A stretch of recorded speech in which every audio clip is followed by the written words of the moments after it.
અત્યારે છે ને રાતના વાગ્યા છે 1:24 અને દિવાળી છે આજે.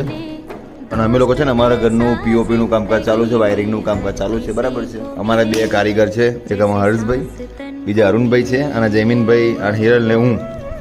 અમે 3 જણા સપોર્ટ સિસ્ટમમાં છે. અમારા 2 મેમ્બરમાં કામ કરે છે ખાલી 2 જણા, અને અમે 3 જણા જોડે જોડે છે.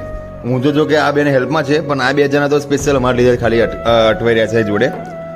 પેલું કહે ને છોકરાઓમાં કે એક કામ કરે, દિવાળી સેલિબ્રેશન છે આપણે એવું, પણ છોકરાઓને નહીં હોતું કે એક કામ કરે, બીજા 2 ઓલવેઝ જોડે હોય સપોર્ટમાં. એવું છે આ 2 જણાનું કામકાજ. અને આગળ છે ને વેજ બિરયાનીની પાર્ટી ચાલે છે રાતના 1:30 વાગે જો. અને ઓલમોસ્ટ અમારું કામ છે ને ભાઈ પતવા જ આવ્યું છે. આ બધું વાયરિંગ પતે એટલે અમે છેલ્લા દિવાળી સેલિબ્રેશન કરીએ અને પછી છૂટા પડીએ. હજુ એક ચાની ચુસ્કી વાગશે બહાર 2 વાગ્યા સુધીમાં, બરાબર છે.